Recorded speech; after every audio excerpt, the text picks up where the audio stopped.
Hey, good morning and welcome to Breakthrough Walls. I'm Ken Walls and I'm your host. Today, you guys are going to love this. First off, you're going to love this woman I have on. Second, she's joining us all the way from Dubai. Dubai. That's like Dubai. It's not the US. So I have Soumana Ammar on the show today, and she has a fantastic story. So do me a favor and share this out, and let's get some people on here to hear Soumana's story. And we will see you in just a minute with Soumana Ammar.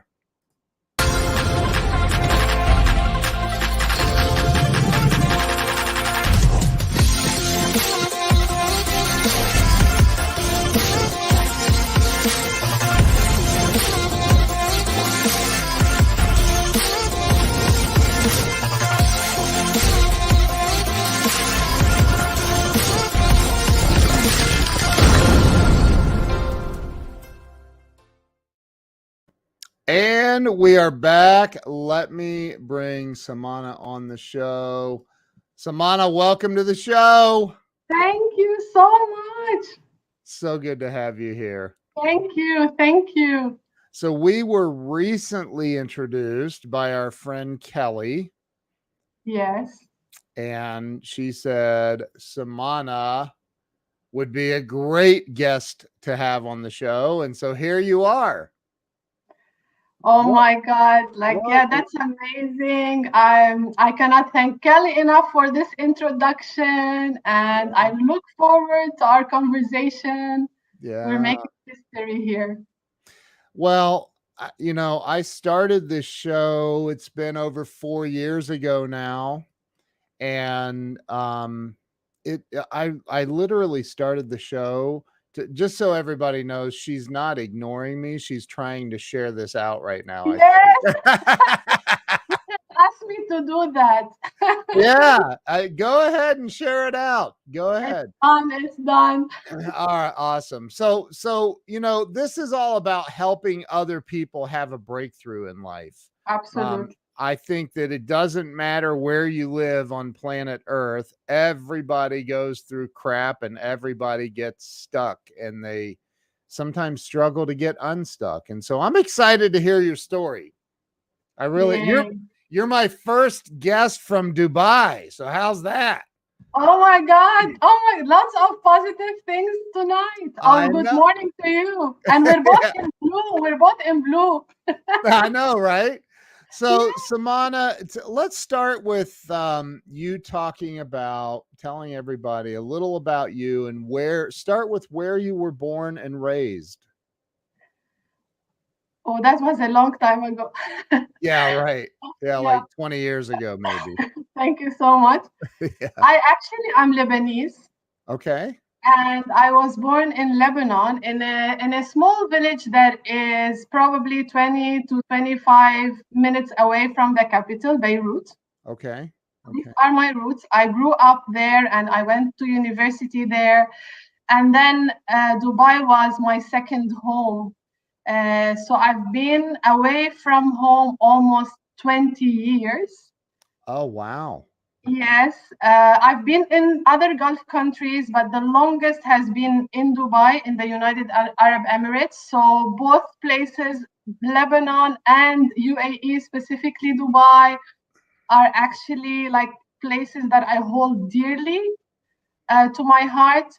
And I have had amazing experiences by being in such a cosmopolitan country. So I just have beautiful things to say. I have seen it evolve. I go back home, have nostalgia for home. So which is Lebanon. Yes, which is Lebanon. Yes. So let me ask you, because we went through that pretty quick, and I want to come back to how long were you in Lebanon? Your entire childhood? Yes, my entire childhood was in Lebanon. Okay. And up to my 20s, I was in Lebanon. So I grew up there. I studied there. My family lives back home still. my friends who haven't left, because we Lebanese, we really tend to leave. There's a lot of us outside of Lebanon, more than most of us who are actually living there. Yeah. So Yeah. yeah, I've spent my childhood there, and I grew up there before I started like career and really like proper job. I have several friends here in the States who are, maybe not first generation Lebanese, but their parents were from Lebanon. So, Mm-hmm. so talk about, because I remember, I mean, there was a lot of, in Lebanon, there was a lot of, all I can remember is seeing on the news that bombs were dropping all the time. It seemed like around and in Beirut in the 80s at least. Um, did you experience any of that stuff? Yes, yes. Wow. I do have childhood memories actually when I was in Beirut when bombs were coming through, and then we as kids would want to eat like something specific. So I would ask my grandma to basically go and get me that specific cheese under the whole bombing. Or so I really remember that. But what I remember as well is um, is the love that I had from my family back then. Yeah. So I remember a little bit from the war. I'm born in the 80s, so Okay. Okay. I do remember that, but I do remember as well the love or the normality of life and the resilience that Lebanese people, from my Yeah. grandparents to my parents, that they really have, Yeah. which I think I have carried throughout, to be honest, and to really have done a breakthrough by wanting to leave at a certain time when it wasn't something very popular for Lebanese girls to go and basically live in the Gulf region at that specific time when I moved around 2001, 2002. It wasn't something very popular Wow. that girls do. Yeah. So you left Lebanon and you were in your early 20s Yes, and you went to Dubai. yes. Okay. And I fell in love with Dubai. As soon as I say Dubai, you light up, like your face Yes, just lights up. yes. So I told you before we started, obviously I've never been over there. And I've seen tons and tons of videos and pictures, and it just looks amazing. Um, what would you I guess were you by yourself or did somebody go with you? No, actually, I was by myself. So before we move to that, you have two places that you need to visit. So both are Dubai and Lebanon. What you Yeah, currently see in the news is not the reality. I was recently there in July. I've had the time of my life, that's between awesome. having fun with friends, going out partying, having the best food. So if you're really familiar with manaish or hummus or tabbouleh, you might have heard these types of foods. That hummus is very famous. So Hummus? Are you hummus. Hummus? Yes. I eat it almost every day. I love Yeah, hummus. so you're half Lebanese now. Finished, done. You just That's have to awesome. like hummus, and it's done. I love hummus. I eat it every day of my life. So Yeah. I'm vegan, so hummus is a go-to food for me. Yes, So, lots of lentil stuff that we really cook with. So yeah, definitely you really need to visit these two places. yeah. But yeah, I went to Dubai in my early 20s, and I basically just like came here on a vacation in 2001, and I really liked it. And then I said, I mean, this is a place I could really live. Like it's very modernized and kind of like it has this type of structure and culture that everything is really organized, which was a little bit chaotic back home for me. Yeah. And then this is what I have done. I basically like started to apply for jobs, and then I got a job as a basically a receptionist in a hotel in their spa. So it was like a very random type of job that I needed. I decided to take. So I was like, oh, it's good experience. I will interact with people from all around the world. And yeah, this is how I just a company was recruiting, and then I just came and lived in the dorms or the accommodation, and Wow. and then it became home for me. So let me ask you a question because we're gonna get into some of the other stuff that you're doing too. But you know, I'm sure as a kid, all of the I mean, I can't like Americans cannot relate to bombs going off around, like we can't that doesn't happen here. Thank God, but it not yet at least. It doesn't happen here. And so, you know, what kind do you feel like that causes any additional pressure that kind of pushed you in the direction that you went as an adult? You mean like traumatized me? Yeah, like yes, but it yeah. Well, I mean, I don't know how it couldn't a little bit at least, right? Yes. I understand you. Absolutely. I mean, there is of course, there is this aspect of safety Yeah, that probably this is what lightens my face up when I say Dubai, because it's quite safe. It's one of the safest places in the world. So definitely the aspect of safety is key. And until today, for example, I recall, even if people are probably like doing some fireworks when I'm back home, I would question, is this fireworks or is it something else? My yeah, nephews and nieces would be around, so it kind of definitely puts you off in terms of the safety aspect of life. yeah, And luckily, as I told you, like we were surrounded with love. I would remember few things, but it has just been the aspect of safety, and I really see it when I'm back home and there is anything or any news, or whenever we hear news when something is going wrong back home, yeah, and you want to call your parents as an adult, for example, and then they are probably like not answering the phone, so you would be in such a panic mode of where they are, something must have happened. So it's quite definitely it does leave an impact on you. yeah. It is in the back side of your brain. It's not like there and you're like, oh, I cannot really go around, but you're careful. Sure, sure. Yeah. So when like growing up as a kid, what was the culture like for you? Um, did you start working at a young age? Did you have responsibilities? You know, here in the States, there's a lot of there's a lot of entitlement, a lot of kids that don't have a work ethic yet, but you know, I think pain precedes all wisdom. So, you know, you got to go through that. But as a kid in the culture that you grew up in, was work ethic, was it really instilled Absolutely. in you?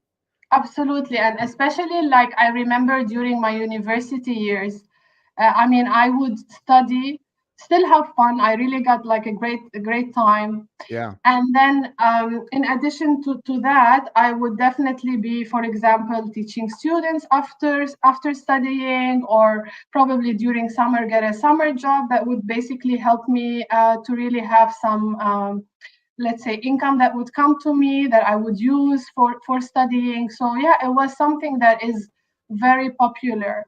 And to your point, I mean, I understand the concept of entitlement. However, in my opinion, if you don't have a breakdown, you don't have a breakthrough.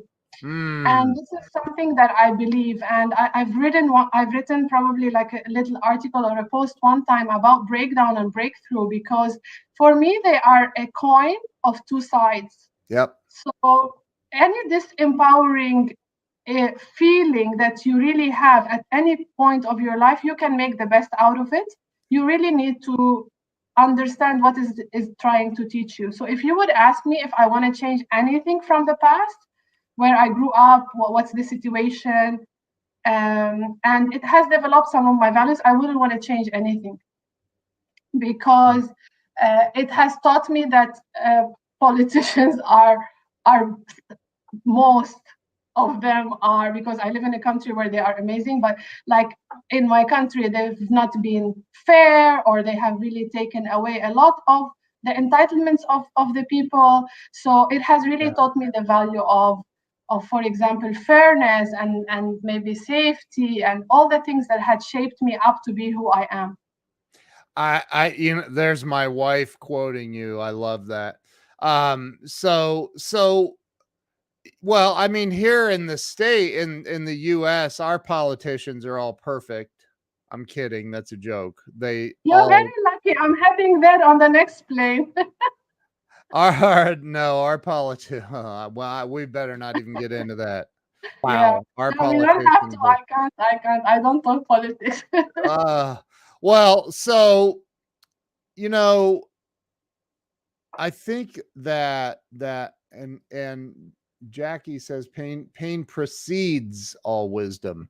So I think that when you got to Dubai, you said you were applying for jobs. You got a job as a receptionist in a hotel in the what area? In the spa. In the So spa. mind you, I didn't even know what spa means. I mean, I studied English, but like I studied English, and I was like, I need to really get any job that I would basically get. And the first few months, I mean, my English was really good. I was getting really high grades. I was very good in literature, and I studied like science. But for me, like to think in English and to be able to answer very like randomly in English was like a game changer. And the encounterment that I had with colleagues back then, who are from different countries from all around the world, and you have to understand their accent. That was kind of like a game changer for me. Like I really fell in love with that culture, or that like talking to people from about what food they eat or what do they do and their hobbies. And it has really made me feel like when you really feel that you're belong to the whole earth, like you don't belong to somewhere. That was like kind of like the first drop for me. And I know Kelly since then, by the way, the one who introduced us. I know her since 20 years, and that says a lot, Wow. because this means I've kept the connection of somebody I met when I first came in Dubai, although they are not yet in Dubai. So it's one of the foundations of what I believe, like being a human being is by accepting people from everywhere. And I've always felt that really resonated with me. You know, I totally agree with you, by the way. I can't stand people that I shouldn't say that. I don't I like, we are all different, but we're all the same. I truly Exactly. believe we're everybody on this planet is connected spiritually. But we've all tried to define God through different religions and everything else, and only the dead truly know who God is, I think.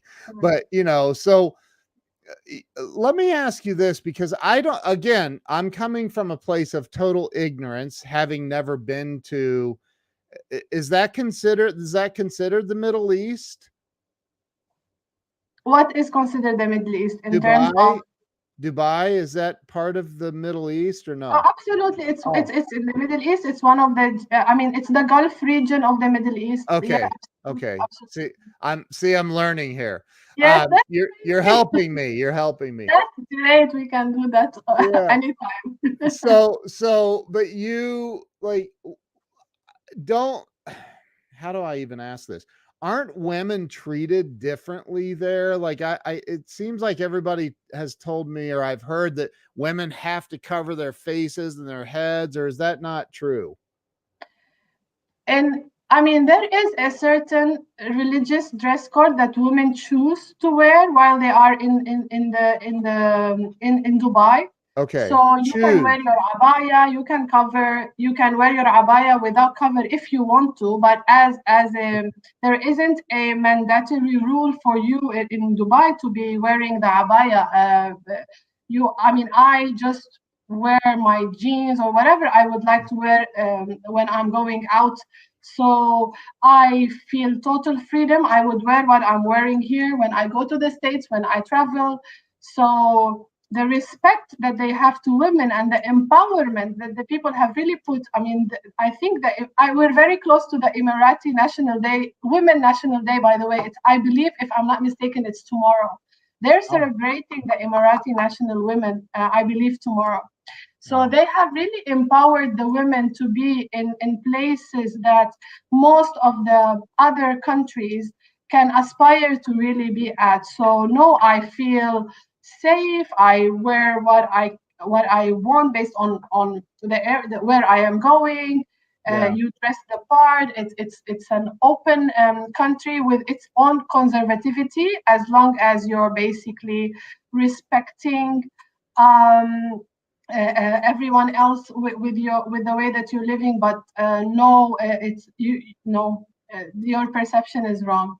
I had a friend who was from Iraq, and he said he's a doctor, and he said that, because he converted to Christianity, I believe, and he said that he couldn't even go back and visit that, or maybe it was Iran. I don't remember, but he said that there were people out to get him because he converted to, and I'm like, wow, that I don't know about Iran. I haven't visited the country, so yeah, I would be also ignorant like you to comment, to be yeah, fair. yeah, yeah, But I would speak about the life that I am living, and yeah. it's a very respectful That life to my feminism, to my achievements, to me as a woman, and that's I, awesome. I mean it. I just love it. It's just Yeah, very real and authentic and safe. that's so awesome. Yeah. So you started in the spa, and I mean, because today now you're the hotel manager. Is that your title? Yeah. I'm a hotel manager in one of the five-star hotels in Dubai. Wow. So yeah, I did start my career from the start of what they call it the hierarchy of hospitality, Yeah. and it has been a great and amazing journey, to be honest. And yes, I do manage a hotel at the moment that Wow. is based here. Yeah. So how do you go from being a receptionist to the hotel man? I mean, that's a huge leap, isn't it? 20 years. I I probably should have done it earlier. That's 20 years. Yes, it's 20 years. My God, you're putting me back into those days. But yeah, I mean, it's, uh, I mean, I always advise whoever, I am a very, I'm an advocate of hard work and also basically really pursuing your dreams. I never had the position, for example, in mind of where I want to really be. I just didn't like aspire. This is what I want to be, and that's like this is what I want to grow towards. It's just start with my hard work and also being very lucky at many times in my career to be having like amazing leaders who basically work on your own development, which actually inspired me to be one that really talks about personal development with people. Yeah. They put you on the right path. So I've always been somebody who wanted to aspire to learn more, grow more, probably cross train, study a little bit here, read a little bit there, and then it starts to come. And yeah, it's been an amazing journey, of course, with a lot of breakthroughs, but Yeah. it's been beautiful, to be fair. So talk about some of personal development has been huge in my life. Like I didn't go to university. I didn't even graduate from high school.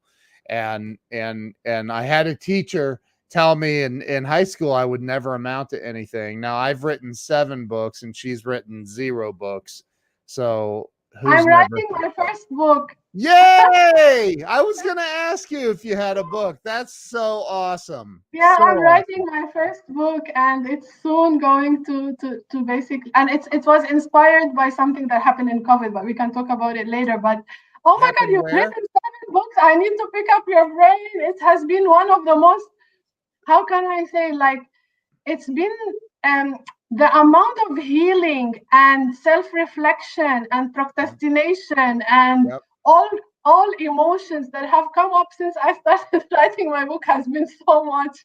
So It's you've written very 7 books. cathartic. Oh my God, congratulations. Thank you. Well, I look, it's I'm not saying they're the best books in the world, but I remember I was in my 40s when I finally said, late 40s when I said, okay, I got to write a book. And I knew I had to do it. And I did it. And Grant Cardone, who's a friend of mine, inspired me to write. I mean, he did. He inspired me. And so I think let me ask you this, because personal development to me is and look, people are on here commenting about how your joy and happiness Oh, you exude this thank joy you so and much. I'm you so grateful for all your comments. I cannot see them because he will think I'm ignoring, but it's fine. so talk about the personal development part, because when you start at, I think so many people don't want to start as a receptionist. So many people want to start as the hotel manager, right? Be my guest. Please take my with all that. What? No, today I was talking to a colleague actually, and she's basically going to leave for personal reasons, like she's joining her partner in another country. And then, like you would laugh at comments that people tell you. But this colleague, like very positive from Indonesia, she was in my office. I was like, "Why you want to leave? Like we're here," and it was personal. So then she tells me, keep it up, Miss Soumana. It's very hard to be you. And I'm like, take care of your health, like there is a lot that you need, like, and in my head it's just like she's right, like it's probably like she probably thinks it's hard to be me, but probably as you really grow and your experience, people underestimate experience, so it comes with experience. And Yeah. there has to be a little bit of authenticity and humbleness when you want to start somewhere. So in the book that I'm writing, actually I will I speak about who are you without your job title, because that was kind of a breakthrough for me Mm, uh, during COVID, when people were losing their jobs, especially hospitality. And then I was sitting one day and I'm like, if I don't work in a hotel, who am I? Like it just literally like hit me. And then definitely, like if we want to look at authentic human leadership, the first thing we need to lead is ourselves. And this is where my personal journey started with me, when I was having a coach. Then the coach basically spoke to me about values, about limiting beliefs, which usually are a lot when you really yes. have like such a Yep. long experience. Yep. Then what's my purpose?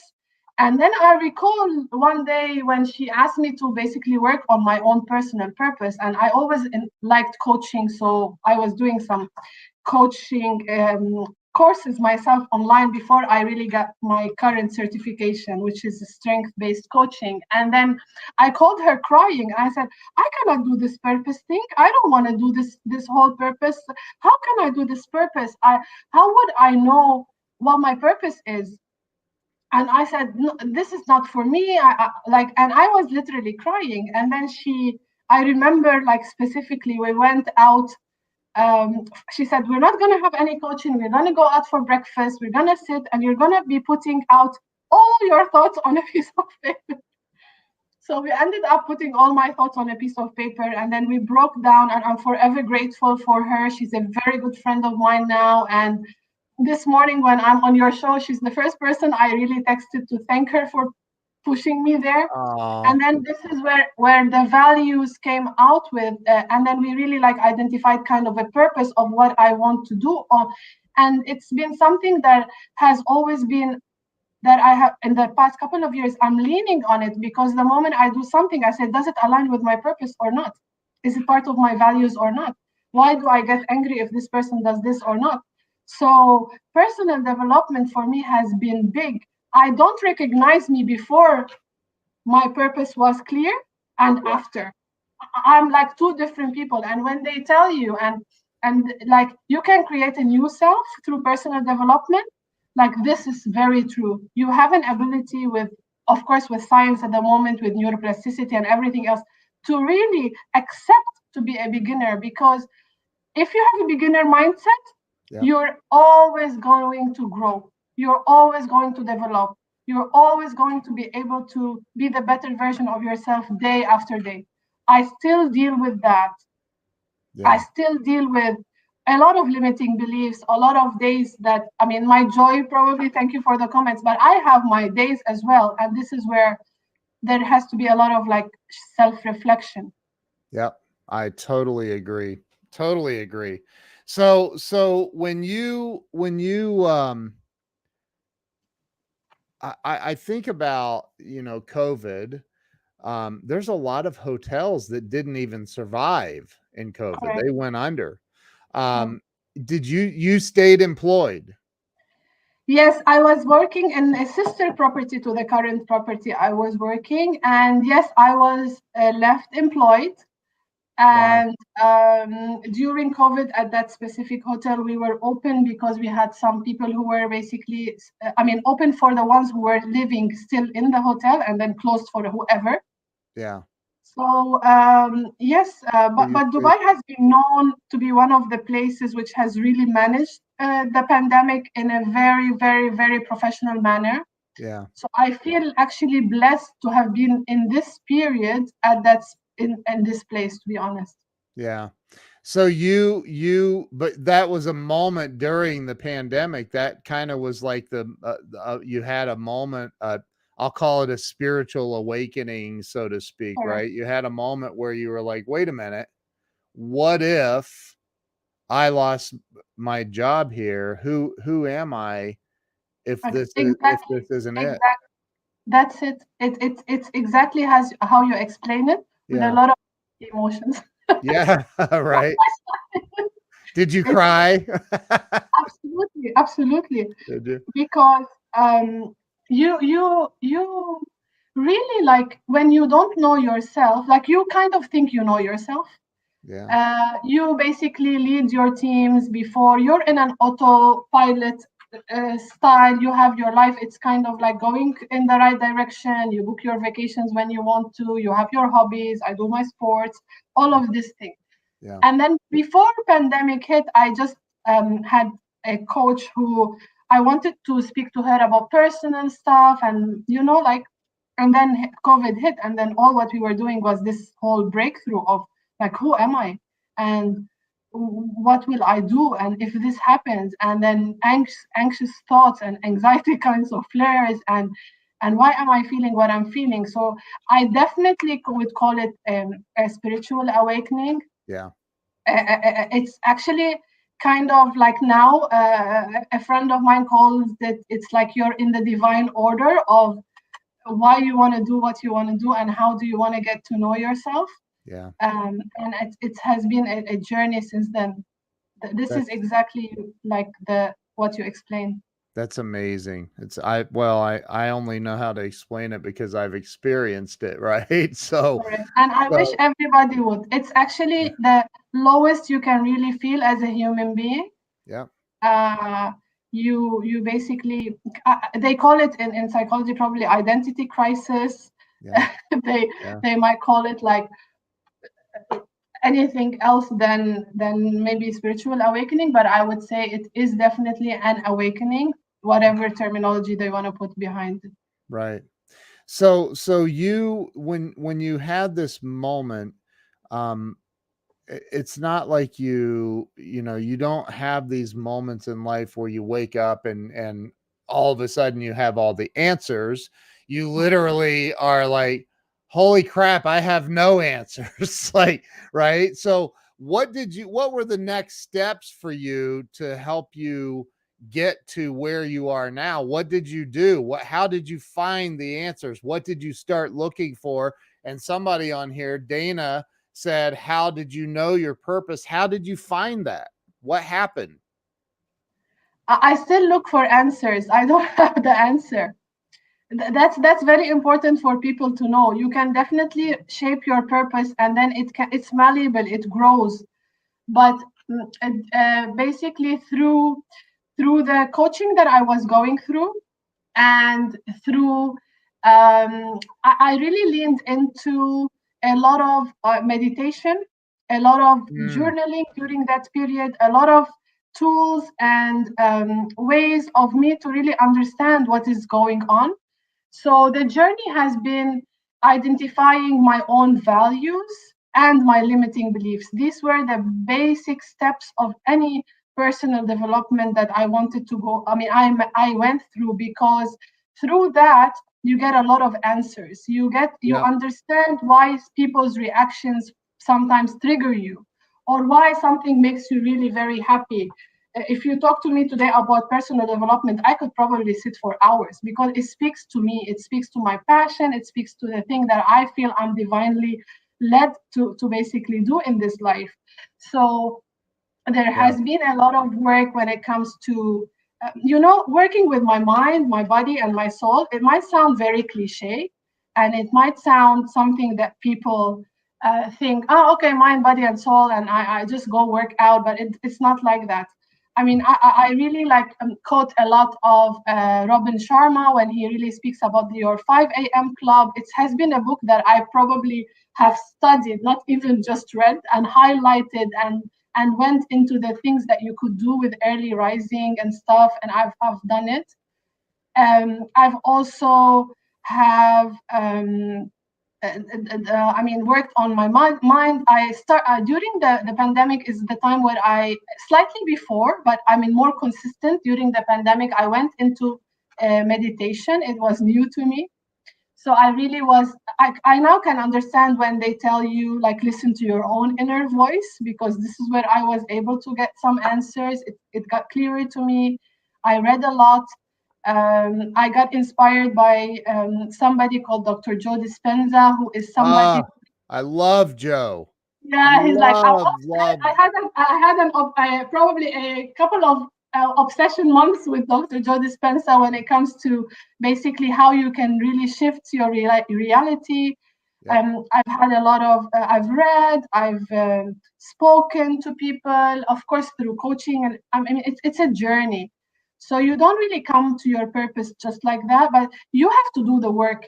Like, if you want to commit to waking up every morning and saying to yourself, this is what I want to do, I want to wake up and just go for a walk, like, you really basically need to do it. You need to have the grit to do it, and Yep. to understand that there are times where you won't do it, and there are times where you would. And I don't know about you, Ken, but with me, self-development and getting to know a lot about myself has also brought in a lot of issues, which is being harsh to yourself at times, not having enough self-compassion and self-love, which is something that you really try to develop as you Yep. move forward. And if you would ask me, currently, the biggest pandemic in the world is not necessarily COVID, it's people understanding their own worth and self worth and self love. This is the pandemic of the current generation, because we're always looking outside of us for answers, and the answers are inside of us. Like, this is my realization. So you're literally, there's a saying, it goes, you're singing to the choir. I've meditated every day of my life for 19 Wow. plus years, Wow. and it's a non-negotiable for me. Dr. Wayne Dyer is one of my favorite all time. He Same here. is Same my here. favorite. Yeah. Same here. And he talks about, just for those listening, he talks about meditation and finding that silence in between your thoughts, that gap in between the thoughts that we have. But that's where God lives, is in between our thoughts. And so many people are praying, please God, help me, God, help me, God, help me, God. And there's nothing wrong with prayer at all, but it's the meditation that helps us be silent and hear God, feel God, and experience everything that's holy inside of us already. Absolutely. The whole, I mean, Wayne Dyer has had a huge impact on my life, a huge impact. If I tell you, I would be driving to work listening to him. I would be reading his books early in the morning. Yeah. I've had my Wayne Dyer kind of a journey, and I still consider him. I mean, his first book and his story and his erroneous zone story book, Yeah. and how he wrote it, and his breakthrough when he was with his father at the graveyard. It's a story to be told to generations and generations and generations. Yeah. Yeah. So definitely, if you need to be silent to hear your own thoughts, whether it is your meditation, whether it's your prayer, how can you really like not hear what your soul is telling you if you're not silent? And this is something that um, Amen. I mean, in his book, I believe like it's the power of awakening. He Mm-hmm. speaks about your, I mean, your ability when you're an awakened person. You, it's not like you were sleeping and you were awake. It's kind of like that, but it's more of displaying all what other religions speak about, where you have to be kind to people, Yep. where you need to be non-judgmental, where you basically need to be somebody who does not gossip, where you really like do not hold people accountable for things or expect things back from them. So it's Yep. things that really like it's humanity at its best when you're really like feeling an enlightened moment, because it's true. It doesn't have any ego in it. Your ego self is not there, or although I mean ego is not our enemy, but it's how much like we really um, basically use it in our life. So for me, it's been a non-negotiable that like being a humble person and being in the now has been something that I always go back to. Of course, life happens, and then Abrahamic says that there are consequences or things that are happening. We have times where you're really anxious. You wake up, you don't know what's going on with you. You're in there, but now you start to accept, and Yeah. you start to say, okay, this is happening with me, Yep. and I don't know why and what is happening. You seek help, but it is this acceptance that really is kind of the breakthrough. This is the first step of breakthrough. You need to accept where you basically are. I I wrote about that in my first book. I'm going to read your I book for sure. I call No, it I, seven. and I reference Wayne Dyer and Grant Cardone a lot, but I talked about it's surrender, right? I just recently celebrated 20 years of sobriety, and I remember back 20 years ago when I was still drinking alcohol like they were going to quit making it. And I had to surrender. I had to surrender to what was literally killing me. And I remember reading Wayne Dyer, and he talked about that, the in the gap, the space between our thoughts, and he says the beauty in music is the silence between the notes, right? Absolutely. And that always resonated just instantly, like, Yes, wow, I get it. It was like an yes, aha moment for me. And I'm sure you've experienced the same thing. So yes. Soumana, with as you were going through your journey of, here you are 20 years into your hotel career, in Dubai, and you are suddenly the pandemic hits and you're like, oh God, what happens if I lose my job, and who am I, and where do we go from here? Right? You keep mentioning coaching, and I'm a coach. I coach a lot of people, but when you talk about coaching, I love people that go, I'm not hiring a coach. That's stupid. I can find all the answers on YouTube. I just think that's so funny. I don't know why, but Good talk luck. about I tell them good luck because they're not ready. I respect. right. I get they're not ready. That's the answer. That is the answer. Because it's like I said, pain is the predecessor of all wisdom, Absolutely. right? Absolutely. So you can't so talk about that. The moment that you said, "Oh God, I need to find somebody to help me with this," right? Yeah. How So did that unfold? yeah, I mean, as I told you, I had this coach who was basically just coaching me on basic stuff, like personal stuff, like development. I've never had it. It was becoming trendy, and I just like hired a coach before the pandemic. That was January 2020, and then COVID hit, and then we're there. Yeah. And then during that time, of course, like she also like pushed me to pursue coaching because she said from the first session I remember, and she remembers, and I'm writing about it in the book. She's like, you can do coaching. And I've always felt throughout my career, I've always been that one person who really liked colleague people development. So I Yeah. mean, in our career you need to really basically take care of the business, the guests, of course, and Right. then part was the colleague. And that was one area that I really always felt it really spoke to me. So I started to take some coaching courses online. I did that, but then because I'm in the business of hospitality and we're exposed to different type of coachings, I decided to take a course that is the Gallup. It's a very well known international company, and because it speaks to me, and it is like strength based coaching. So this is where you're able to really identify your strength and then lean on them as you move forward on your personal and professional life.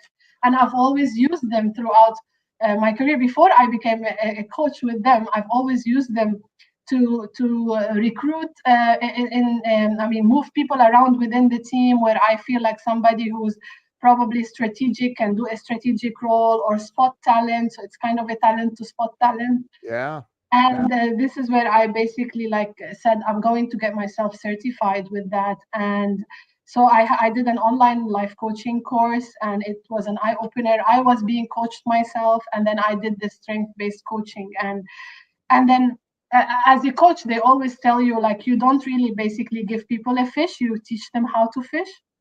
Yep. And one of the examples that I use when it comes to strength coaching is that if you have a child who's really good in math and not very good in language, the first thing that the parents do is that they give him a language teacher instead of giving him a math teacher so the good can become great. Right. And this is where strength is. So today, if my strength is positivity or strategic, how can I basically apply it to my life? And why do I not enjoy certain things that I don't like? Because it's actually not doesn't come natural to me. Right. So basically, if you have a talent that displays itself as a strength through the assessments that this company does online, and then you're able to basically get your talent invested in, it becomes a strength, and then you basically grow it. And you're very familiar with the dark spots of it. So if there is a situation like in my top 5 strengths, I have, for example, positivity. But if the situation does not really require positivity, this is not where my strength will be displayed. Right. And then you have an acceptance of these areas are not for me. I'm not probably somebody who is going to be um, working on something that does not really speak to the talent that I am. There is like 34 themes, and you basically like kind of study them and link them together. Yeah. So it helps teams grow and managers grow, and it helps on a personal level, on a professional level. But if somebody says I'm not ready to have a coach, it's because they're not ready to face themselves. So I definitely respect that. They always go back. I had a colleague who never wanted to have a coach, and then 2 years down the line, she took the number of my coach, and then she basically spoke to that. So if Yeah. they're not ready, they're not ready. It's a path, and you either want to grow and develop and have a growth mindset and be empowered to really become your better version, or not. So I definitely respect this. Excuse me. What you're saying is so true. It's like so many people are focused on their own weaknesses and how to make their weaknesses better. And that's like trying to teach a fish how to climb a tree is the Absolutely. analogy I've heard, right? It's Absolutely. like, no, focus on what your strengths are. And I mean, Ken, this is where authenticity comes in. This is where, if you are authentic enough to accept who you are, and again, we go back to self acceptance and self worth.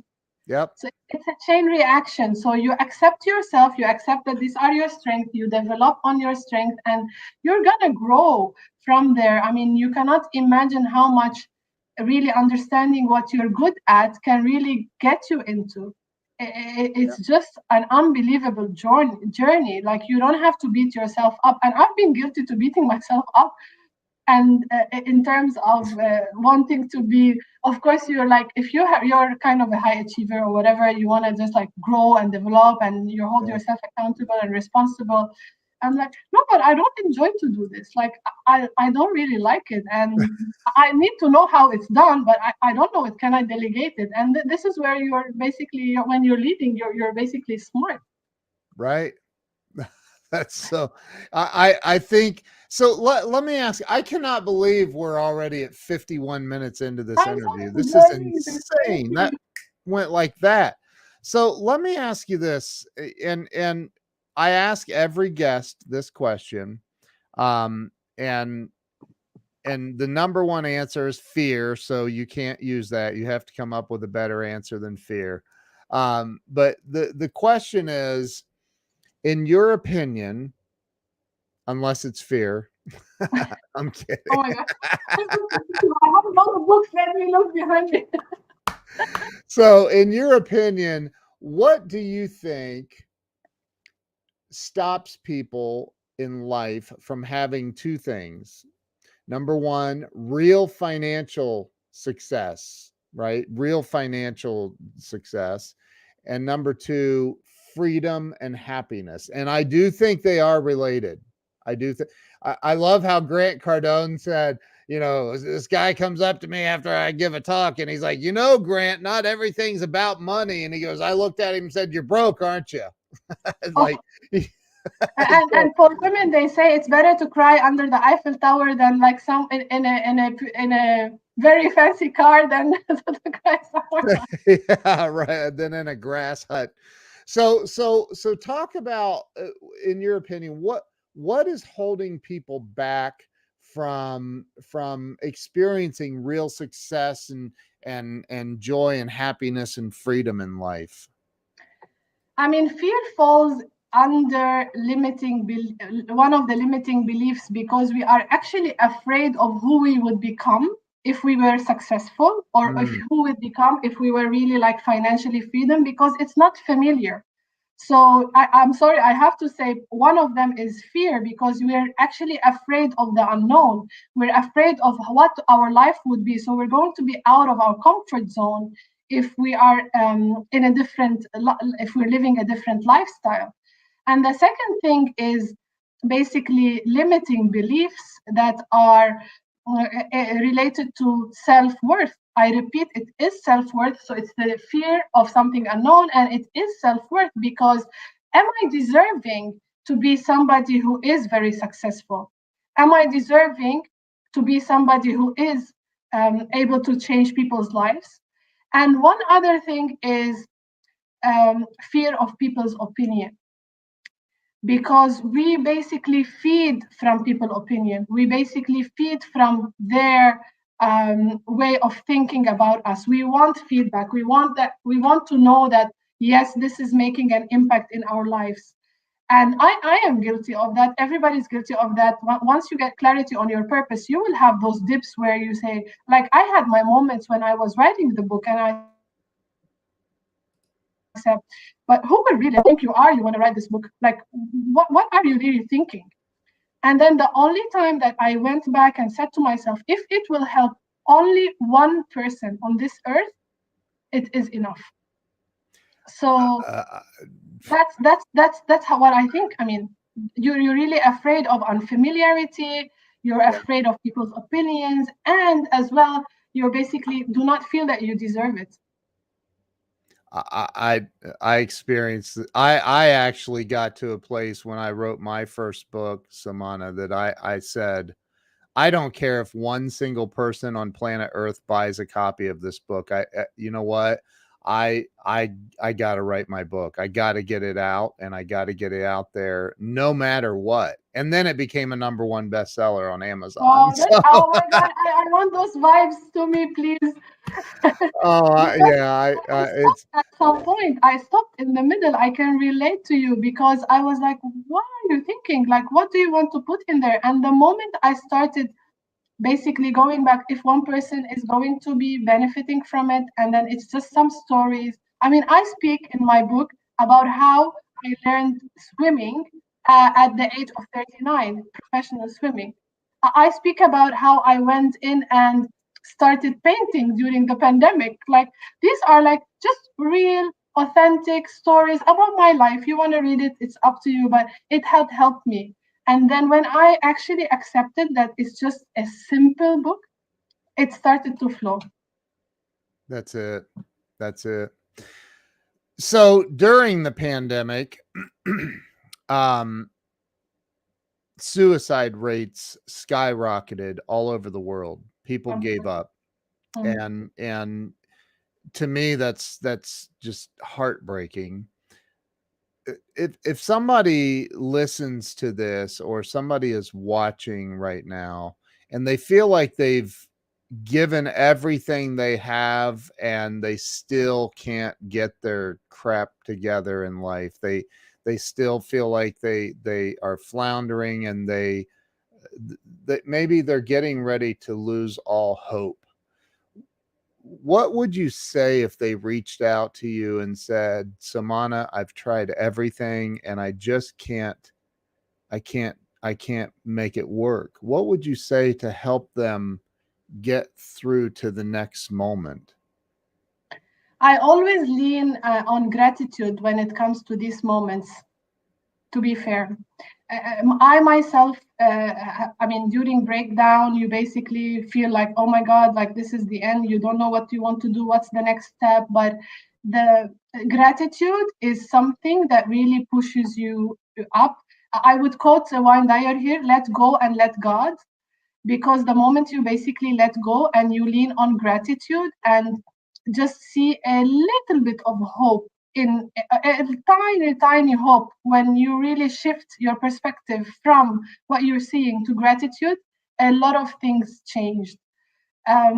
Gratitude for me is one of the strongest, I emphasize, um, attitudes that you can really carry around, whether you want to do it in your journal, whether you want to do it talking to somebody. But I mean, I was recently talking to a friend of mine who said somebody was very not feeling really good, and then he basically blindfolded them in his office and told them to walk around for like 10 minutes, and they started hitting left, right, and center. And then he took the blindfold off, and then he told them, what do you realize? He's like, my eyesight. So there are so many little Mm, things that we have in our life that we need to be grateful for. yeah. And I would definitely get somebody to lean on gratitude. Gratitude is your connection to God. There are times where you needed to ask God what you want, but there are times where you really need to thank God for what you have. And then Ah, that will really like give you more and more and more. So I would definitely, anybody who's feeling down, it had helped me myself in my down moment. And uh, it is gratitude. Be grateful and look at little things that you're grateful for. that's beautiful. I absolutely agree. It's absolutely beautiful. Samana, I can't believe we're at the end of the hour already. Oh my God, yes. Where first off, do you have a website or anything that people can? No, I mean, I just have an Instagram account that I call it step.coaching. It's not a company, it's just something that I believe like one step at a time you can grow and develop. So Yeah. people can reach me out there. Can they Um, search you by your name on Instagram? Yeah, they can. And it says founder of that page because my Instagram is kind of personal, but yeah, step.coaching. So I basically post a lot of my thoughts there. And also on my LinkedIn is actually something that I speak a lot of my input about leadership, about things related to life, coaching, stories. I write a lot there. So yeah, I could be found on LinkedIn or on step.coaching as well. Yeah, or through my name, definitely. Or if anyone is in Dubai, visiting Dubai, vacationing in Dubai, They um, can come and see me for a cup of coffee. well, where and what's the hotel that you are the hotel manager? What's it called I again? actually work for Raffles the Palm. Can you put that in the private chat so I can put it up on put it up on Absolutely. Yeah, I'll do that right now. Sahar Ammar? Who is that's somebody related to you, That's my right? sister. Hello, Sahar. So nice to have you here. That's my Um, sister. She's back home. oh, is she? So she's logging in from Lebanon. That's so awesome. We have people all over the world watching us today. That's amazing. That is so amazing. I'm gonna put a banner up for anybody that is in um and I looked it up the other day. There's the hotel. So look it up. It's a beautiful, beautiful, beautiful hotel. It's amazing. So there's and then follow Soumana on Instagram and LinkedIn, everywhere, right? You're Yeah, everywhere. yeah. So like Grant Cardone teaches, you got to be omnipresent, and I Out and totally agree. about. Huh? What was You that? gotta be out and about. Yep, you do. You really do. Are Yeah. there any final words you would like to leave with the audience to inspire them to be their best selves and to have a breakthrough today? I mean, before that, I just want to tell you guys, like, I am on an interview where Grant Cardone was on. So for me, like, I just want to push myself. It's an So fun. overwhelming emotion. Wow. My last words is, I don't know. It's do not let anybody basically tell you what you are not. I mean, if you're having any disempowering moment in your life, sit back and reflect why it is disempowering. This has been something that I do, and it's very powerful because in this disempowering moment, you're having a breakdown. The other side of the cone is a breakthrough. And then this is where you basically understand values, paths, maybe cutting people from your life, keeping people in your life. It is a lot of, um, uh, for example, things that show to you during that time. So do not let anybody tell you that you are not enough. Do not let anybody tell you that you are somebody who is unable to do something. There's a lot of success stories around. Success does not have to be that you have to be famous. It is actually something that is not the synonym of famous. Success is personal. So you can be successful in whatever really makes you happy. Mm. And get into self-awareness. Get into self-awareness. It's a very nice journey to get to know yourself and grow from there. And if you ever wanted to learn how to do music, go do it at 40, at 50. Whatever you really want to do, just do it because life is too short, and then have fun with what you enjoy. Samana, you are amazing. You're amazing. Thank Thank you you so so much. much. I'm so So much, grateful. Ken. Kelly Bone, thank you for introducing Thank us. you, Kelly. Yes, she's We love amazing. So you. So, Samana, thank you for coming on today and sharing your beautiful heart and your beautiful message with everyone, Thank you. and inspiring. Even my wife is on here saying, "What a great message you Thank have!" you, Jill. Thank you so much. Yeah. We're going to come and visit you in Dubai one Yes, of I'm these. waiting for you. I'm waiting for you. So, all right. Well, listen, everybody go follow Soumana. What is the name of the coaching Instagram again? Could somebody type it in the comments for me, please? I'll do it. I'll do it. Oh, you're going to give it in the chat, private chat. Okay. Yes, yes, I'll do I'm that. gonna Yeah, and we'll throw it up on yeah. it's step.coaching, STEP dot coaching. Somebody type that in the comments for me, please. Step.coaching. Because There. you can grow as a step dot coaching. Yeah, because the reason why is because you can grow step by step. I love that. I love that. So everybody make sure you go follow Soumana on Instagram today, right now. Go follow her and get to know her. You're amazing. Thank you so much. And I'm going to end the live stream now, but I want to say thank you one more Thank time. you Thank so you for much. being I'm here. grateful for this, and I'm really like privileged. It's my honor and my privilege. So thank you, and we'll see you all later. Soumana, stay with me, and I'm going to end this now. We'll see you guys later. Thanks so much for watching, and thank you if you shared this out. Thank you. Bye bye.